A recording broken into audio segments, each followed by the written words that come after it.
షుగర్‌తో పాటు బీపీ వల్ల కూడా ఈ రోజుల్లో చాలామంది బాధపడుతున్నారు సార్. బీపీ అనేది ఒక సైలెంట్ కిల్లర్‌గా అంటే నరాలు పాడవడం వల్ల గానీ, హార్ట్ స్ట్రోక్ గానీ, కిడ్నీలు ఎఫెక్ట్ అవుతాయని అంటారు. అంటే ఇప్పుడు చాలా మంది యూత్ కూడా అంటే యంగ్ ఏజ్‌లోనే బీపీకి సమస్యకు లోనవుతున్నారు. ఇది ఎందుకు అది జరుగుతుందంటారు? సార్ ఎసెన్షియల్ అంటే 90% వారికి ఎసెన్షియల్ హైపర్ టెన్షన్ అంటారు. సో దానికి పర్టికులర్ కాజ్ ఉండదు. కానీ నా దృష్టిలో ఆ కాజ్ ఈ ఇన్సులిన్ రెసిస్టెన్సే.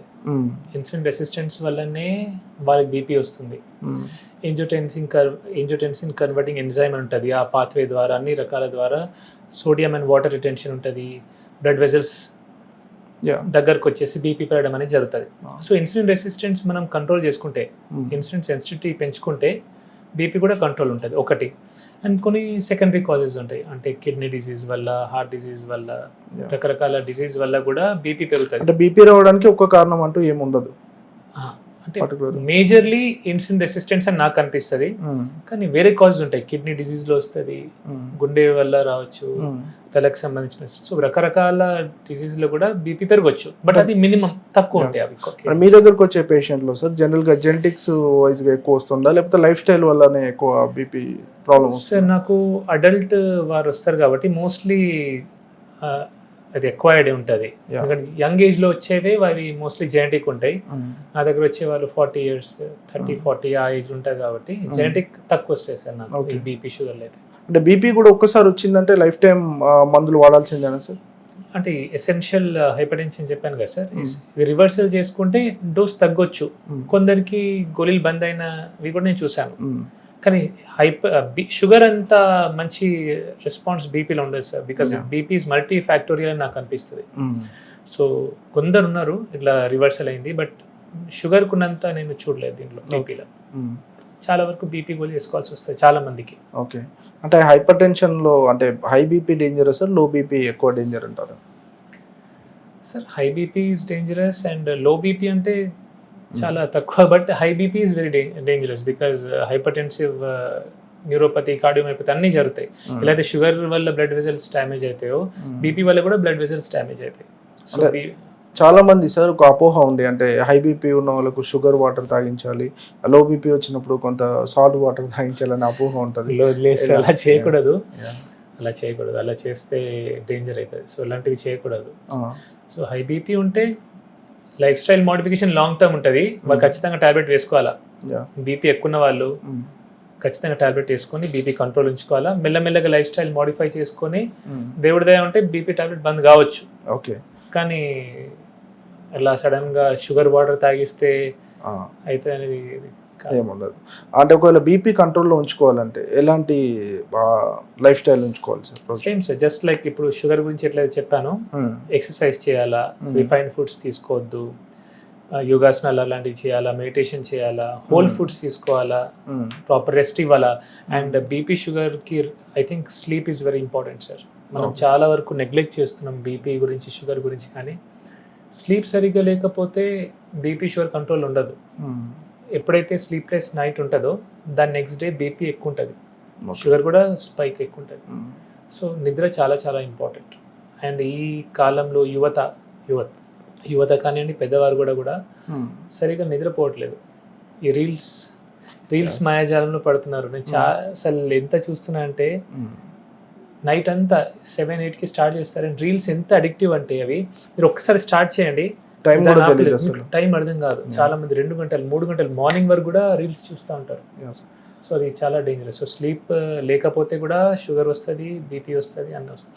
ఎర్లీ స్టేజెస్లో బీపీని ఎలా గుర్తించడం?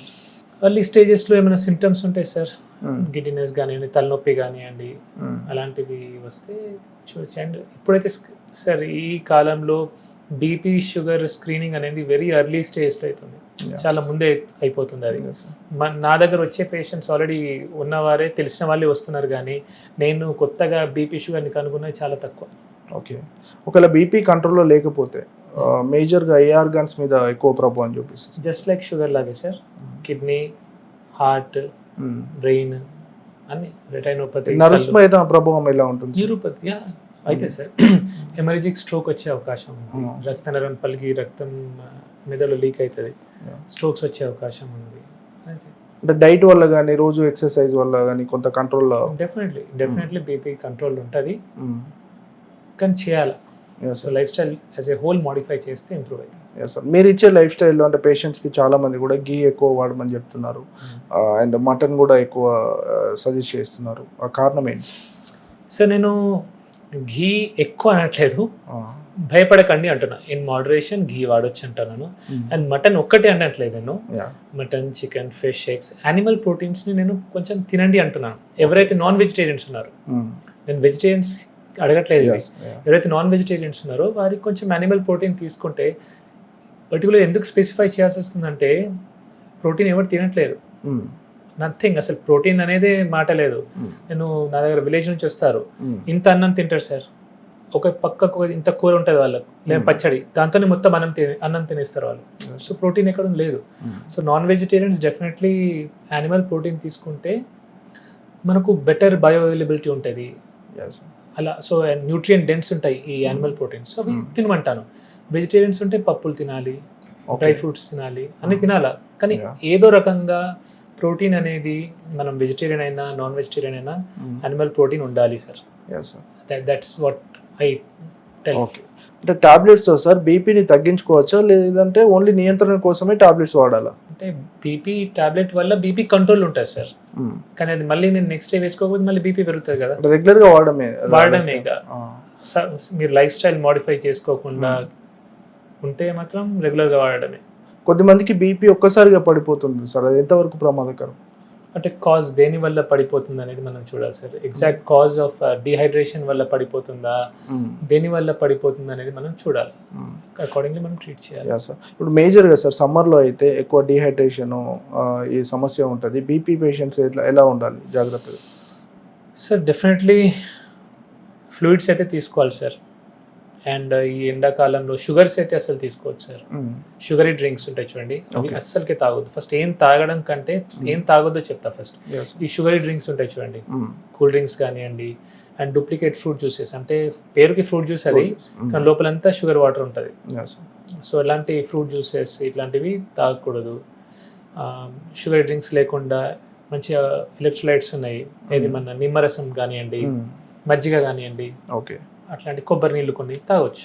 మస్మంటి ద్వారా ఏం చెప్పాలనుకుంటున్నాను? బీపీ ఉంది, షుగర్ ఉంది, ఈ రోగాలు మన చేతుల్లో ఉన్నాయి ఈ రోగాలు. సో మనం నిజంగా మన లైఫ్ స్టైల్ని మోడిఫై చేసుకొని, sir actually life style disorders అంటారు సార్, నేనే దీన్ని లైఫ్ స్టైల్ డిజార్డర్ అంటాను. ఓకే, ఇది మన చేతిలో ఉంది. సో మనం ప్రాపర్ ఎక్సర్సైజ్ చేసి, వర్కౌట్ చేసి, ప్రాపర్ డైట్ చేసి, ప్రాపర్ స్లీప్ తీసుకొని, మెడిటేషన్ లాంటివి చేస్తే అవి కంట్రోల్లో ఉంచుకోవచ్చు.